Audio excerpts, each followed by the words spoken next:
All right, here we go. So today I am joined by Chance Dillon. I scheduled this a little bit back, had to reschedule it once. I did this because, as much as I love having author interviews, it's nice to have a booktuber on once in a while because then I have no homework. I don't have to read a book. And then this bastard put a book out. So I've been reading a book. So Thank you it's for been a that, by little the way. crazy. Chance, how are you doing today? I'm doing swell. How about yourself?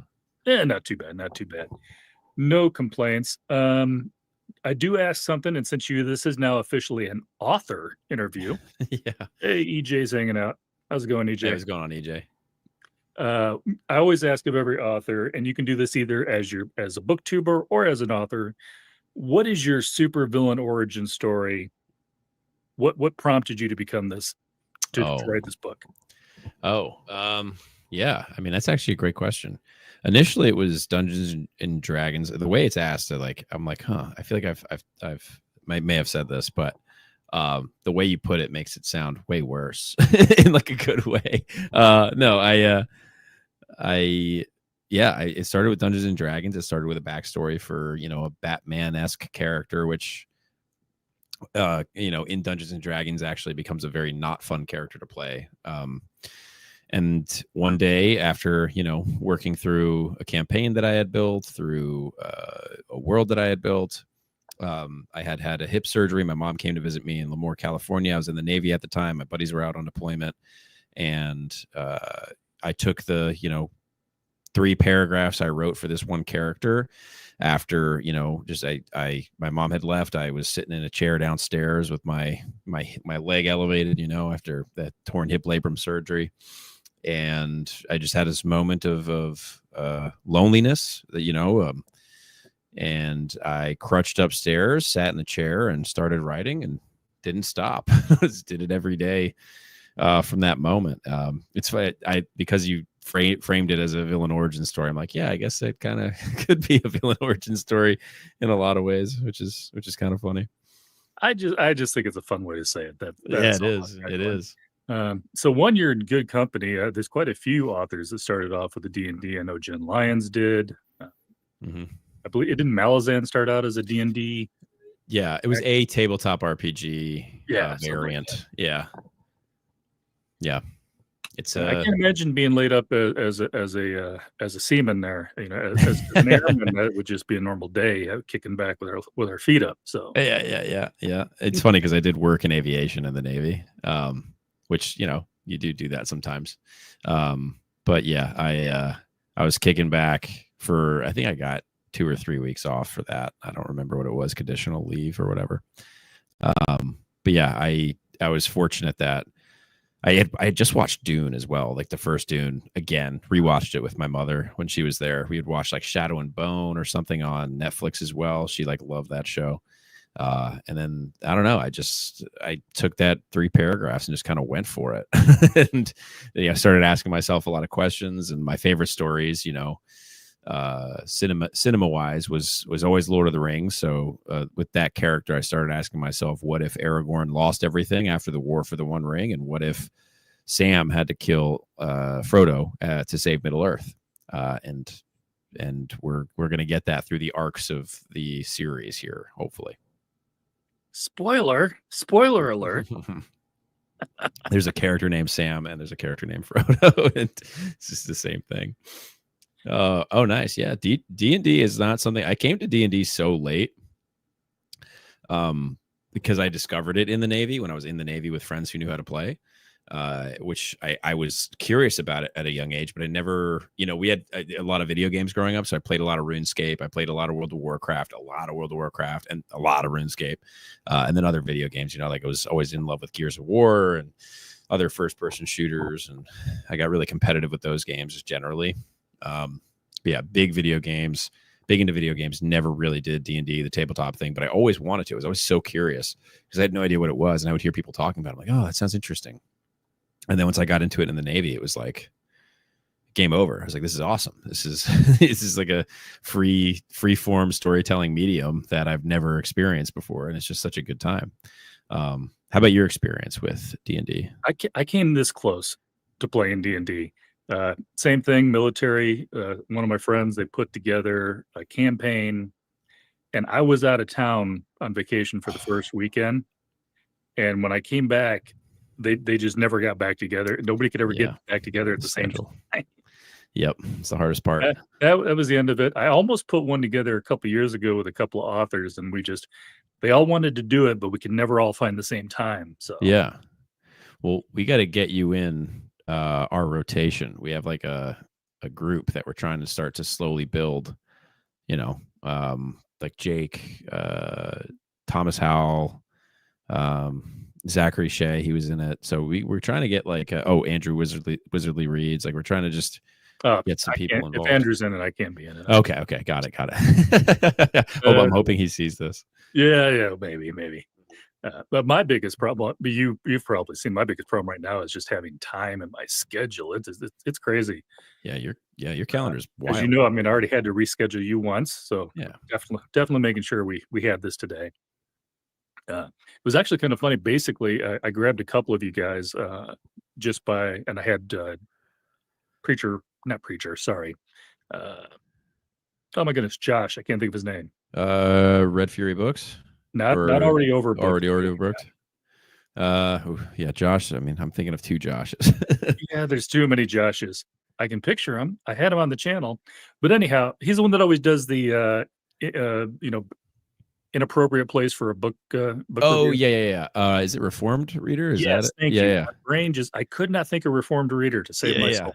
Yeah. But I was kind of actually just going through some of us who were always doing the let's face it, kind of stupid town square stuff. Oh yeah. It's like this would be a bunch of fun guys to have on.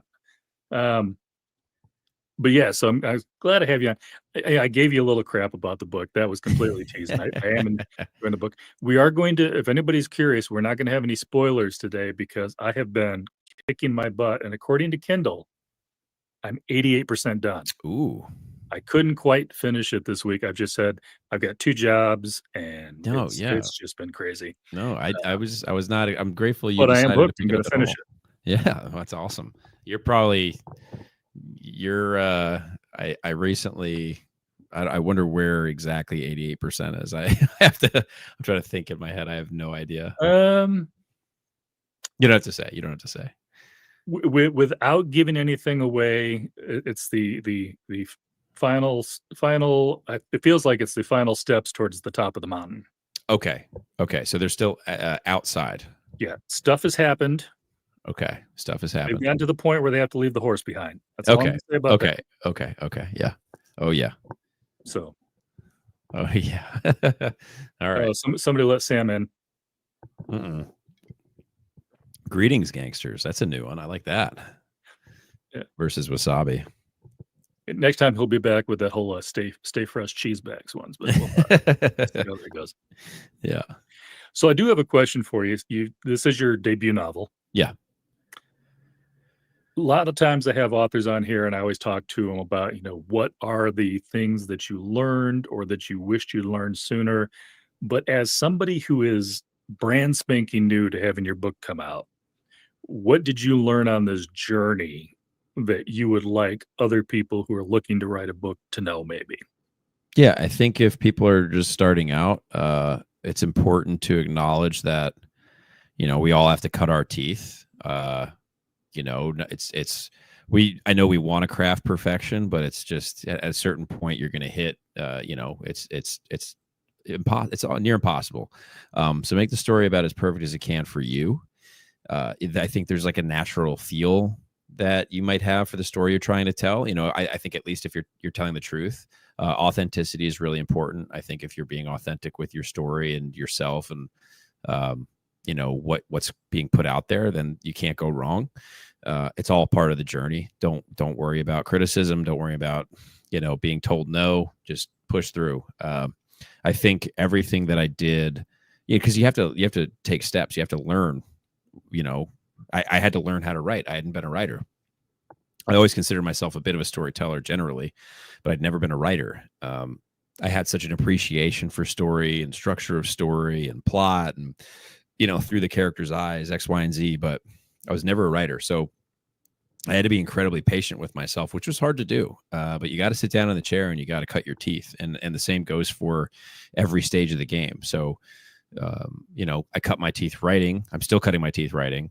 And, once I learned sort of like the aspects of the craft and started honing in on my voice, my narrative voice, get a professional, get a professional to help you sharpen those skills. Not that mine are perfect, but that's why I'm going to keep hiring a professional to help me hone my skills as I progress through my ability to write. I know that that's easier said than done.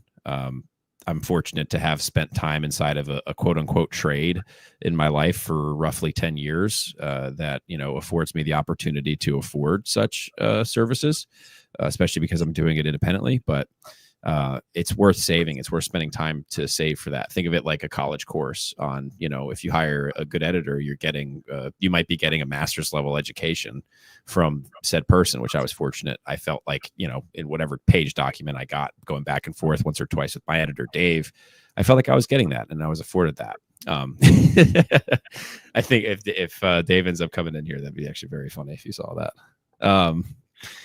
But yeah, I'm intending. I've shot emails back and forth with him. I'm really excited for him to get book 2 and see what he has to say. But he's a very smart person, and there's tons of smart editors out there. You got to take advantage of the access that we have with the modern day and age of all the resources out there for sure. Oh yeah. I think I've done almost 40 interviews at this point. I think the one thing that I can say almost everybody has in common is you can either write. You can work on the perfect novel, or you can finish a novel. If you're waiting for perfection, nobody ever writes the perfect novel. Yeah. Second thing, I like the fact that you pointed about the editor, because let's face it, you can double check yourself and do stuff, and maybe you do know all the spelling errors and all the grammar rules and all that other stuff. But there's something about having somebody, because you know what you meant when you wrote something. Yeah. Having that other set of eyes look at it and go, okay, this is a properly constructed paragraph, but I don't know what you mean. Yeah. I'm not pointing out anything in your book. I'm just saying, No, doing these well. There's a lot to have that second pair of eyes look at it and goes like, that's a beautiful quote. What the heck do you mean? Yeah. Where does it show on the page? Sometimes it is interesting because you will hear, you'll hear inverse opinions about aspects of what you work on. Like some people really like the emotions that come from the character. Some people feel like there's not enough. Some people feel like there's, I don't think I have an issue. I don't think people say that there's too little world building or phrases in my book, but that could be something that maybe there is for somebody out there, who knows down the line. But yeah, I don't know. It's interesting to kind of put your heart out there and, bleed a little bit and show it to the world. So, there's a lot of vulnerability, I think, involved in that. So you just got to kind of dive head first, really, and just kind of get after it and get rid of that voice of resistance in your head. The War of Art by Stephen Pressfield, I think, is one of the greater books I've read in terms of just overcoming that voice in your head when you're sitting in the chair and looking at a blank page. You just got to kind of jam your fingers down and, vomit words and see what comes out, outlining or otherwise. I didn't write it down because I only thought about this as I was talking here. I think it was Dolo, because I think I read it today. I think had a line in there where he said something, and then he's like, where he kind of in his head is like, I don't even know what that means, but it sounded like the advice that I should give somebody or something like that. Yeah, he had a quote in about there. That was I thought that was very funny. Yeah, I know the line you're talking about. I figure there's I think also people in the military would appreciate that one, or have any sort of been in the military. Do a lot of things that still don't make any sense to me, but hey. Yeah, exactly. Yeah. Still not quite sure what the point of is being able to fold my T-shirt into 5-inch squares, but I can do it if I have to. Yep. Yeah. I don't know if I can anymore. Training. Let's not do that. Yeah. Although you have the same haircut these days, so. Sharp. Other question, and you've got the booktube. You were a booktuber before the book came out. Yeah. Which is, trust me, it's its own job in and of itself, on top of whatever else you're doing. What does a day in the life of Chance Dillon look like? During the week, I wake up around 6. I roll out of bed. I usually, get ready for work. I get to work. I'm a personal trainer day to day, so I usually get there either between 7 or 7:30. Some day, it varies. Some days I don't have people in the morning, so I get there at like 8:30. But yeah, Monday through Friday, usually it's by 7:30, and then I'm there until 2 or 3, depending on the day. I'll usually either throw a workout in the middle of that or at the tail end of it. So I'll either start working out at 2 or 3, or if I have time in the middle of the day, I'll do it then. I come home, I eat. I'm eating maybe a bar or a shake or something during the day while I'm at work. I know I'm getting into gross detail here. And then I sit down after a shower and I hop in my quote unquote chair, which has been various places lately. A lot of times with the revisions, I might go to a coffee shop near me, but I'll sit in a chair and just go for maybe an hour or two and just work on whatever manuscript I'm working on right now. I'm revising book 2.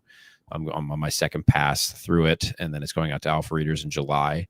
When it comes to drafting, I usually give myself, it has to be an hour that I'm in the chair at least, because it's so easy to just beat yourself up sitting there. But I try to get 1,000 words a day when I'm drafting. And I think this time with book 3, I'm going to have to bump that up a little bit with, going from the experience I had with books 1 and 2. I think I'm going to be able to push out a little bit more just in terms of, learning as I go. Yeah. But that's it. And then, hang out with the girlfriend at the end of the day, have dinner and go to bed around like 9:30, 10. Get some reading in there if I can. Except for the working out and the writing, sounds kind of like my job. Yeah. My wife's a nurse, so her Oh, alarm goes off at like 6 in the morning, so I'm up then anyhow, even though I don't have to be up that early. yeah. Yeah. And she usually is in bed around 9 because, again, she has to be up at 6 a.m. So, hey, Yep. I get that. What was it? A couple things about the book. Obviously, we're going to avoid spoilers. The book's not out yet. Although I Sure. do have to tease you. You say you're working on book 3. I can tell you for a fact, book 1, at one point, I got to a part that said book 3. So you've already written 3 books. Yeah, I guess. Yeah. you Yeah. split that up. Also, my goodness, look, anybody who wants to get this book, buy the book because we need to get Chance and Mike stand. I But don't think that's 2, happening anytime get soon. yourself the physical copy. You've got maps, you've got the glossary, you've got the list of people, and I think of those being able to flip back and forth to those while you're reading the book, especially because you kind of throw us in it at the prologue. And we're hit with a lot of new terms and new words and stuff real fast, and being able to flip back and forth. I've got the ebook, so that was just a little bit more difficult. Yeah. By the time you get us into the first chapter, we've hit the ground running, which absolutely love that about that. But I am just telling people, get the physical book. Get it. Get the physical book. I do love the maps. I'm a sucker for a good map. What can I say? Yeah. Jack Shepherd crushed it. You already hinted about what was or at least some of what started this. What was the germination? What that's not the word I'm looking for, but what I mean, could work. yeah, kind of the inspiration for this novel. Where did you go? Because the biggest thing I think you had that not everybody can pull off, you have a lot of different people's points of view. Mhm. This is not a book focusing on one character. This is not even a book that's focusing on a group that is together, like a fellowship. You've got people here and you've got people there. How hard was it also to keep track of, okay, this person, what does the reader know at a specific point, and what does this character know at a specific point? Do you have like a big giant murder board behind you with a bunch of red strings going, who does what? Oh no. So this is kind of a bit of a curse because it lives in my brain. It's like the voice in my head. That said, a lot of the perspectives, there's usually a narrative through line. The world is like sort of an easy character for me to think of, that how it looks to each person, in terms of just keeping things consistent. I think, especially in book 1, I tried to limit it to relatively. I tried to limit it to 3 at least major scenes or points or perspectives that we're trying to get. And I know that there's more than 3 primary POVs. I just mean in terms of like the journey. Like there's 3 major journeys I think that we go on in the main book. You have one party going one place. You have another party you can alluded to sort of heading in that same direction, and you have another party sort of separating from that. And then, of course, you have people around them and what that looks like. I think I've always looked at it from a cinematic standpoint, like how would each scene sort of fit into a movie or a film or a TV show or whatever. I like to think of it that way in my brain, so that way it's visual for me. And when that happens, it's easy for me to sort of keep everything together. And then at a certain point, you have to accept what is truth for each character. I had to accept what was truth for each character, and that looks different for obviously each character. But me just accepting, okay, this is this person's point of view. This is where this person comes from. Maybe sometimes even vaguely, especially with book one. As things got more refined, it made it a little bit easier because I wrote book two before book one was completely done through the editing process, which helped a lot.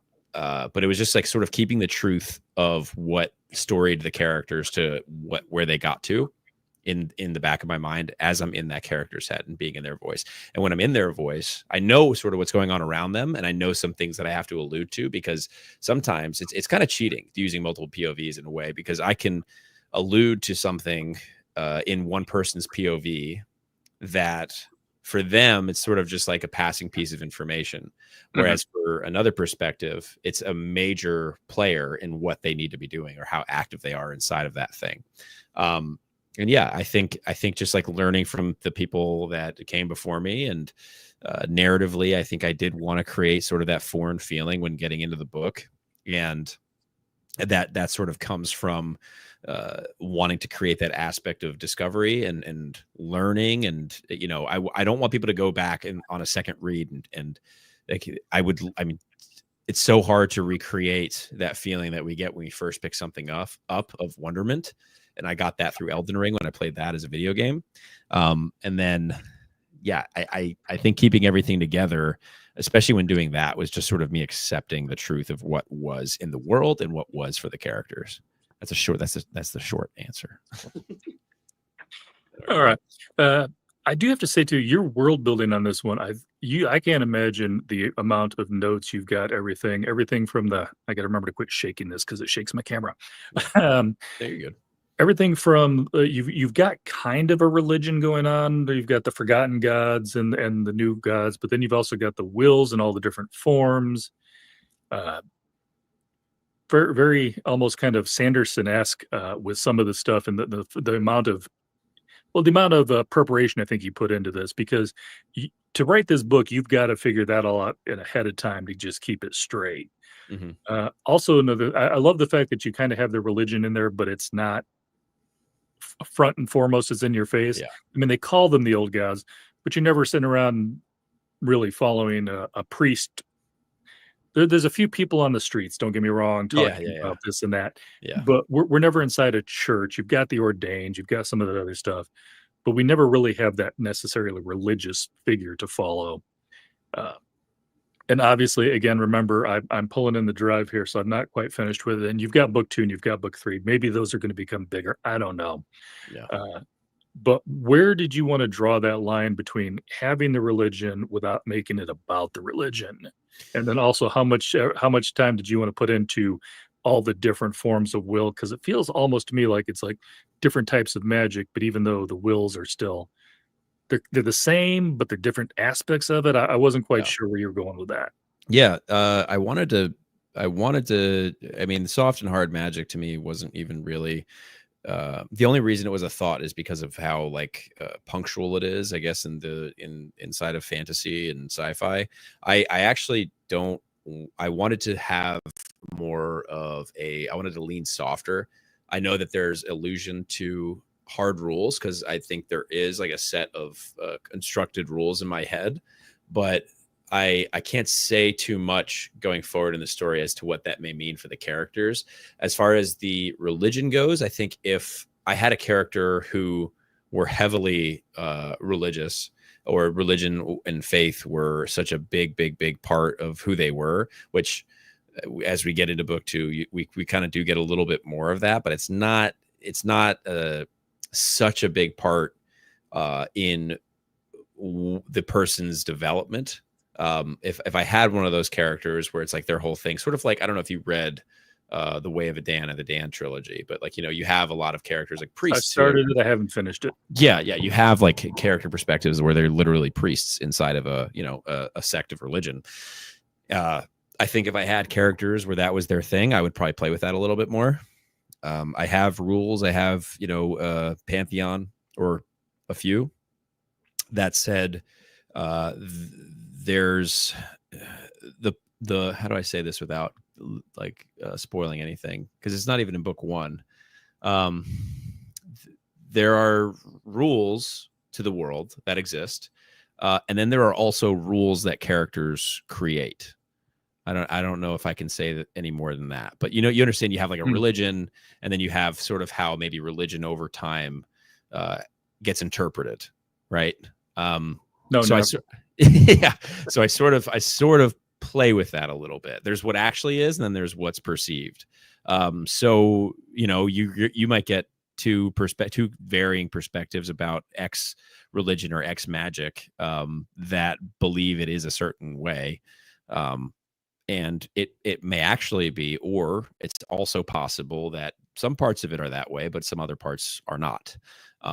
So what's more important is I did pull a lot of inspiration from my magic system from like RuneScape, something as simple as like you have these stones and you have people who are born with the mark, and they have access to use the stones in order to use different forms of magic. And then you have schools where they go to where they learn how to access these forms of magic.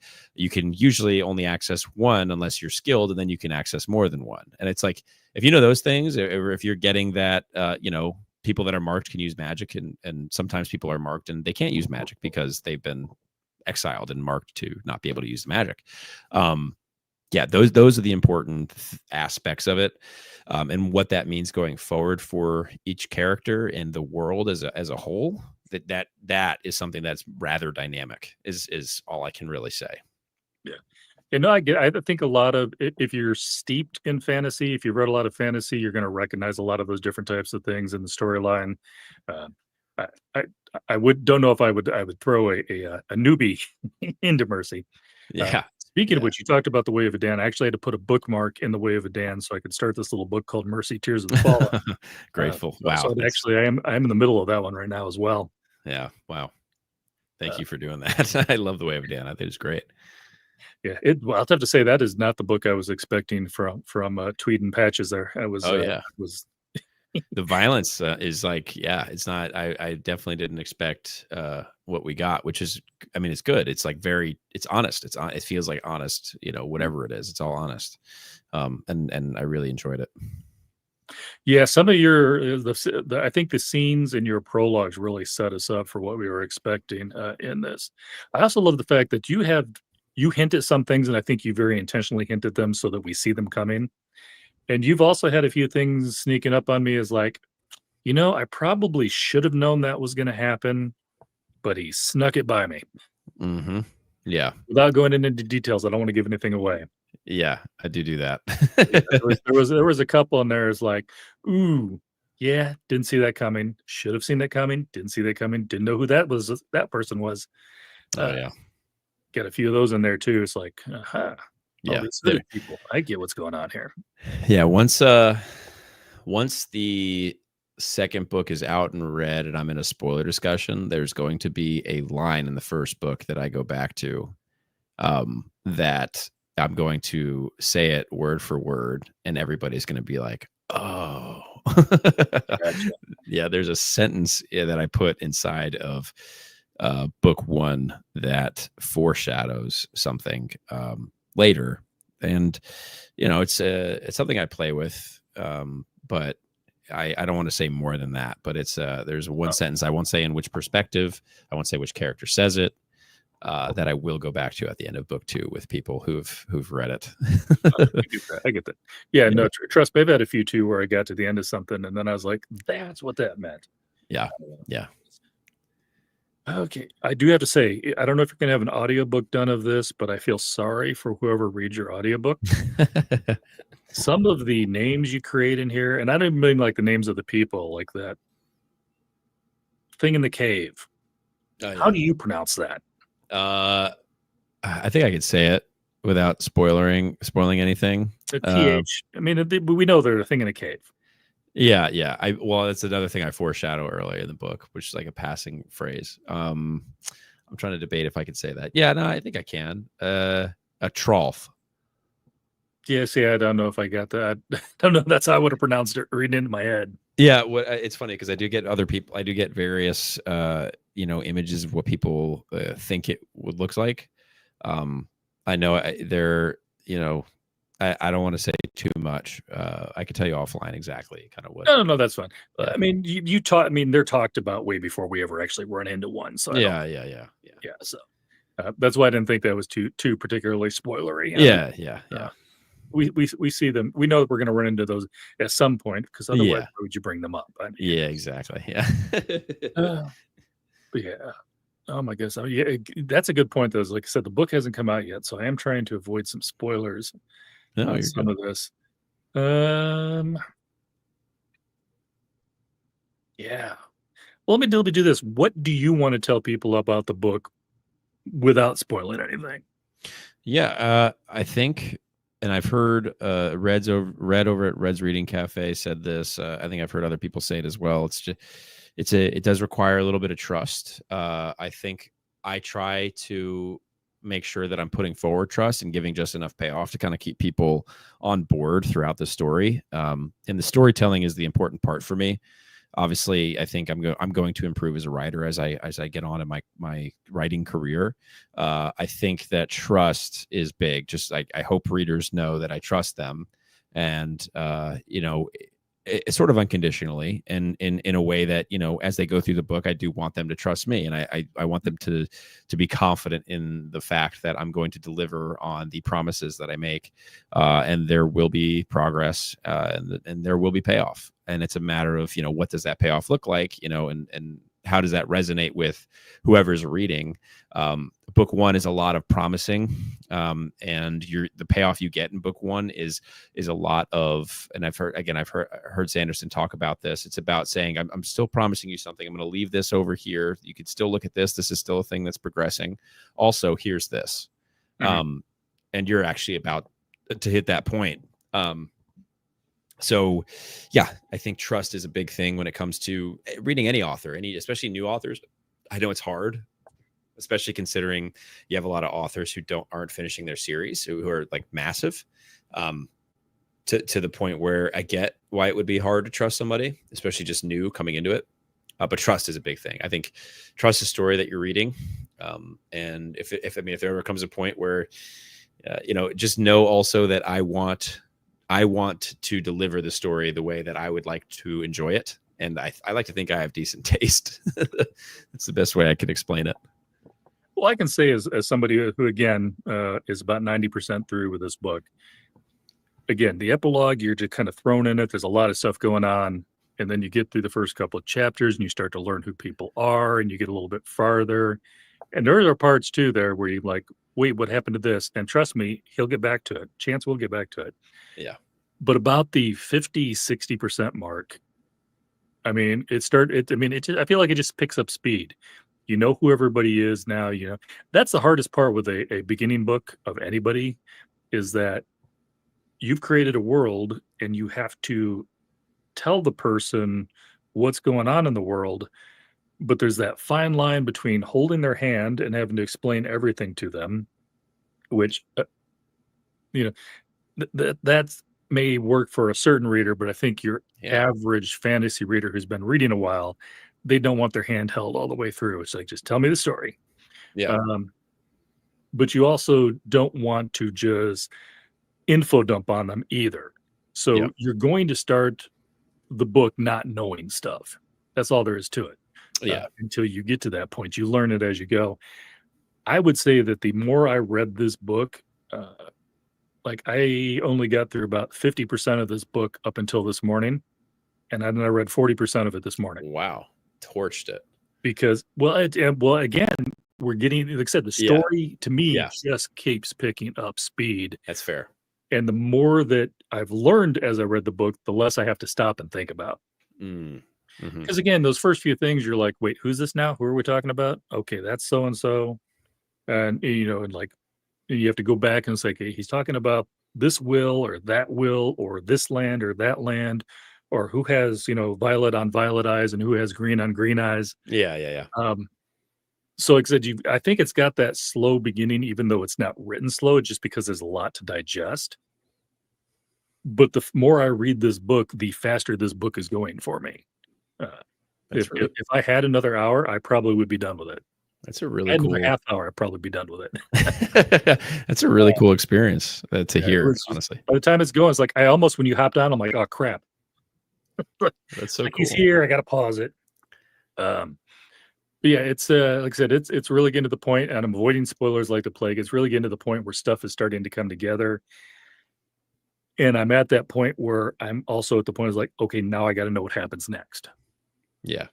I'm done learning about the characters. Now I'm learning the plot. I'm learning you've got political intrigue in here. Like I said, you've got that hint of religion in here if that's your thing. You've got, for lack of a better word, some sword and sorcery because I mean, what is the wills if not your form of magic? Yes. Yeah. Um, so it's got everything a fantasy reader would want. Yeah. Yeah. That's definitely yeah. I mean, I am also a reader of fantasy. I'm an enjoyer of like fantasy media, and it's like it's obviously my favorite genre. And yeah, I wanted to create a story that, I definitely wanted to create something relatively original. I know how hard that is, considering how many things have been done, and there's so many things in my book that you can look at, once you know what they are. Like, it's like, yeah, it's, we can see where he pulled that idea from, or that concept, where it morphed from. But I wanted to do my best to sort of create, to be honest, like reading Malazan and going through Steven Erickson's works and seeing just how how big his fantasy is, and how like massive and high and epic that fantasy is, gave me sort of like runway to play with. I was like, oh, okay, you can do this. You don't have to just do. It doesn't just have to be elves who play in the woods. I was going to say it doesn't have to be dwarves who play in the mountains, but we do have a race of Kull who I guess their lineage would be considered of dwarf like, who are in.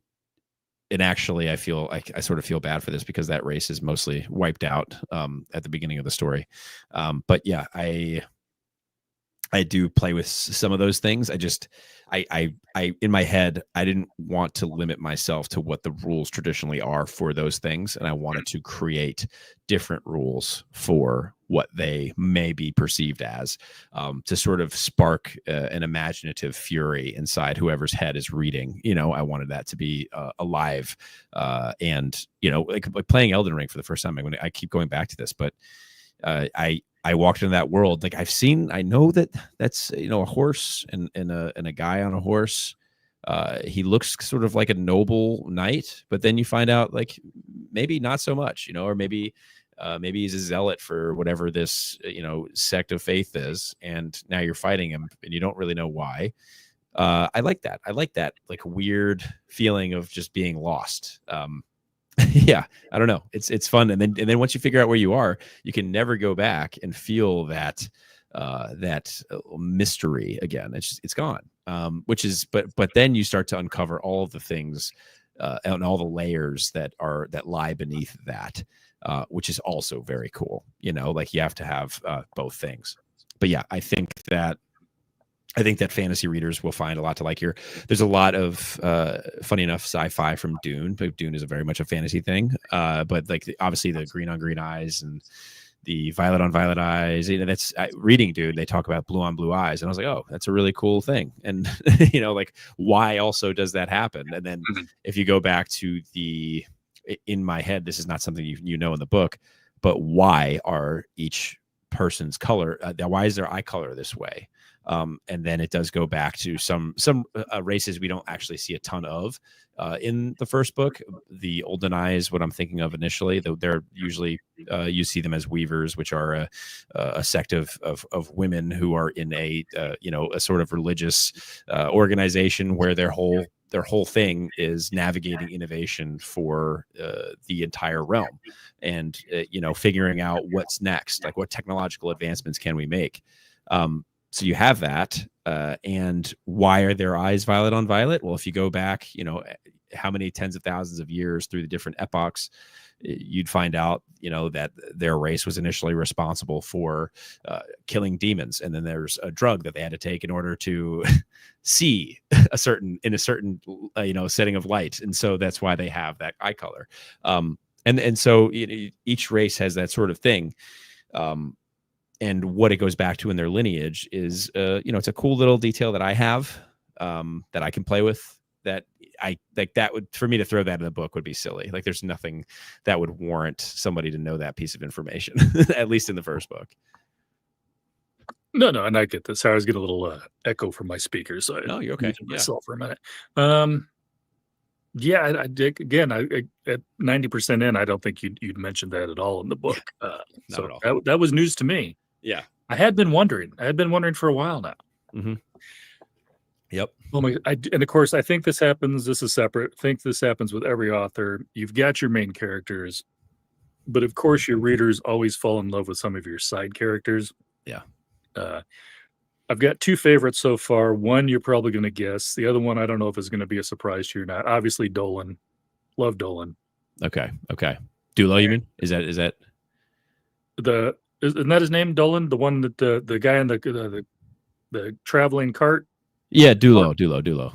Oh, okay. You said it earlier. Yeah. And then I think Hade. Hade. Yeah. I love Hade.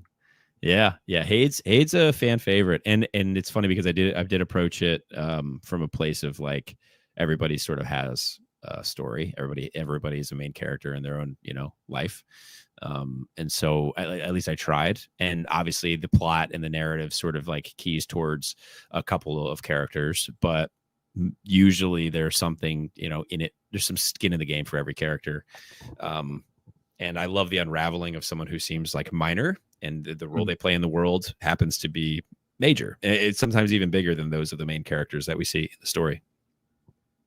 Yeah. All right. Anything else? Like I said, this is always the roughest part of having an author interview before the book comes out, is there's so much we can't talk about. Yeah. You said you've already, book 2 is in the editing process. Is that right? Yeah. I'm currently in the middle of revisions for book 2. Yeah. I also feel like this is always the hardest part for the author too, because you always want to have these conversations right before your book comes out. But at this point, you're usually completely, knee deep in another book. It's like, oh yeah, I got to remember what I wrote 3 years ago by the time it comes out. Yeah.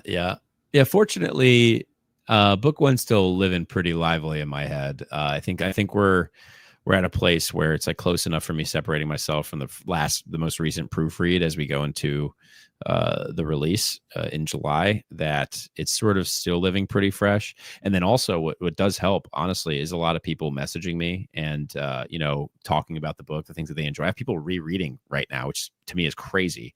I didn't know that would happen that soon. And it's really cool because I'm getting messages about, oh, you put this in front of me this whole time. It's like, that's crazy. It's cool. It's really, really cool. And considering how many times I had to read it, it does feel a little bit better knowing I'm not the only person that's reread it. So, well, yeah, no, yeah, that's fair. Yeah. I also love the fact that most of your characters, that doesn't sound right. That sounds back. As far as I know, all of your characters, none of these are like 2-dimensional fill-in characters, which I always love. I mean, you've always got these ones like, okay, maybe there's like a guard at the door. Of course, he's a 2-dimensional character. We're never going to hear from the guard again. But all of your other characters, I feel like they're not just put in to fill a slot. You have an entire backstory, kind of like what you're talking about, for every one of these characters. And I forgot his name. I can't describe him because that would be a spoiler. But one of the guys that works for Theophis, for instance, he could just be a background guy and just like a nameless thug or something like that, but he's not. He's very much, he's got his own story. And some of these characters that maybe start out in the background, you get a couple chapters in and all of a sudden now they're a main plot point. And I love that. I always love having that character that you're not expecting anything from all of a sudden become a main character in his own right. Yeah. It does sort of stink because sometimes. Oh yeah. Oh yeah. Oh, F-14 Tomcats. We had a RCO. I think actually was one of. I'm trying to. I'm probably not going to remember this right because he was flying we were flying F-18s at the time, but he was a part of a Tomcat squadron. I think before he became one of our XO and then CO for our squadron. But yeah, wow, that's pretty wild. I didn't know that. But yeah, I referring to the characters and how they play and their roles inside of the story.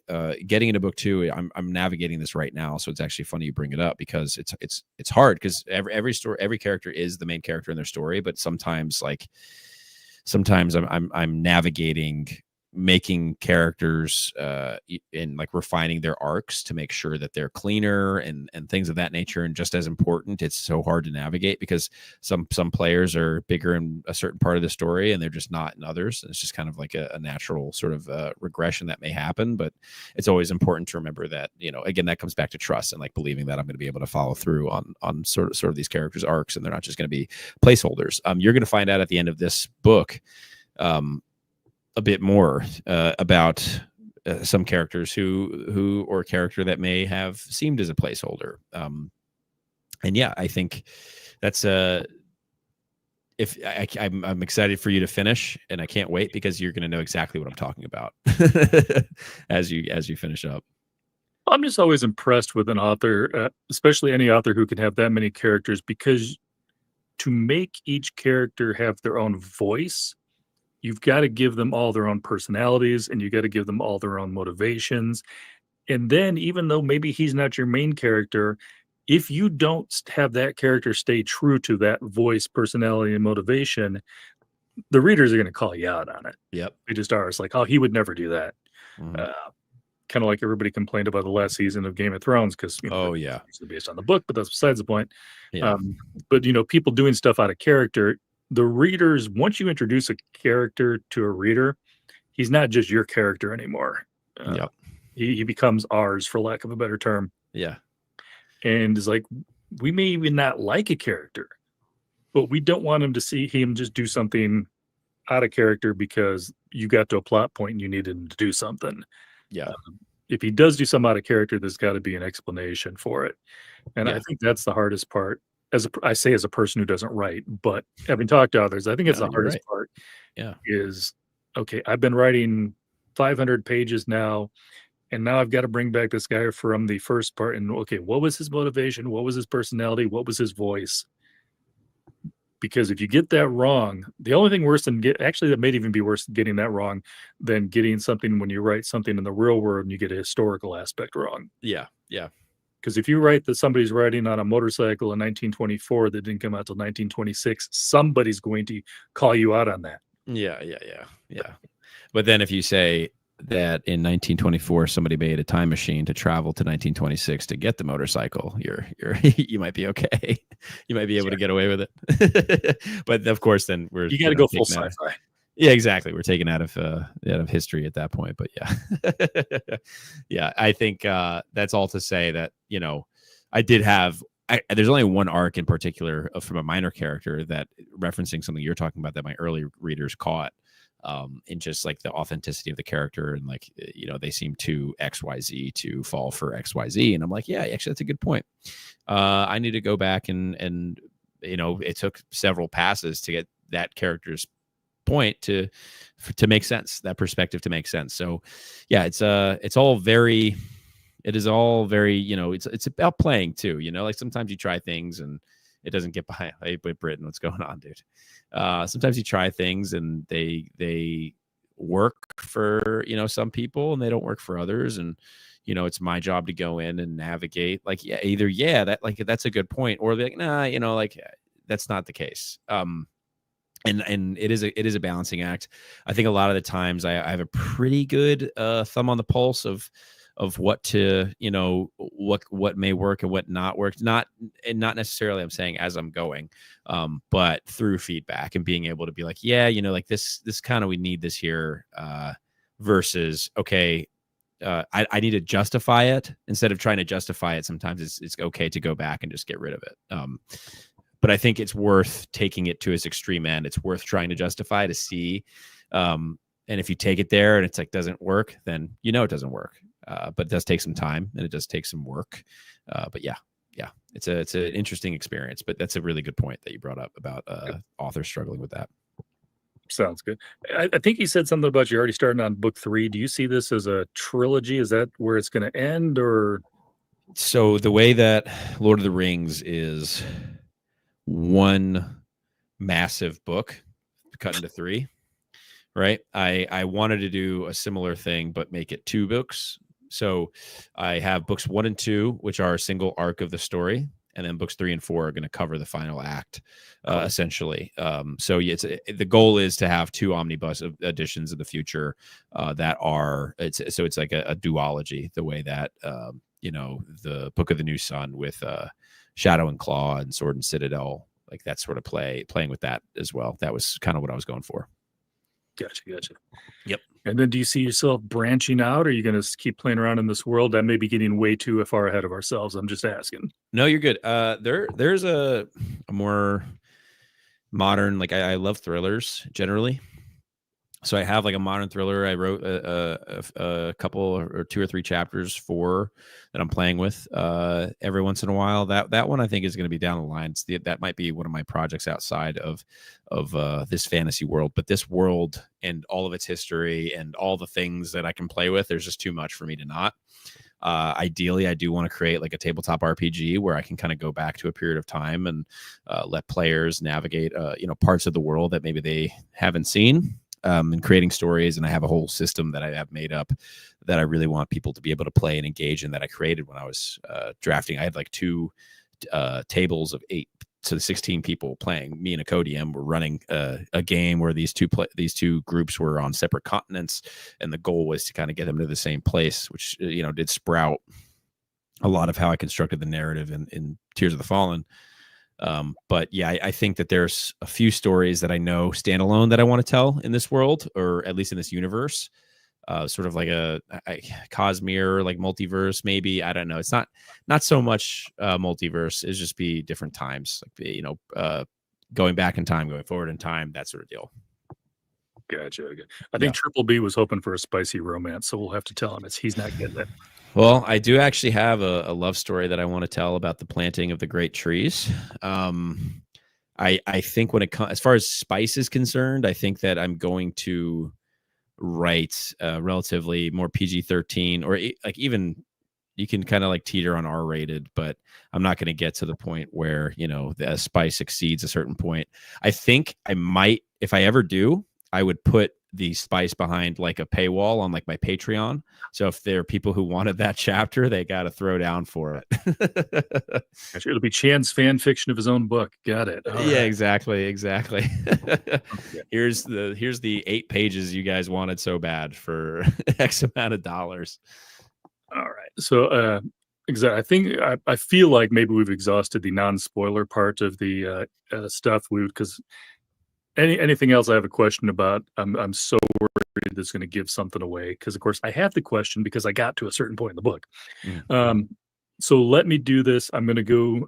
Again, I joked about this originally supposed to be a booktuber interview, but I'm going to treat this much more like an author interview. So I always finish up with a few questions for my authors. One, what, if anything, are you reading right now?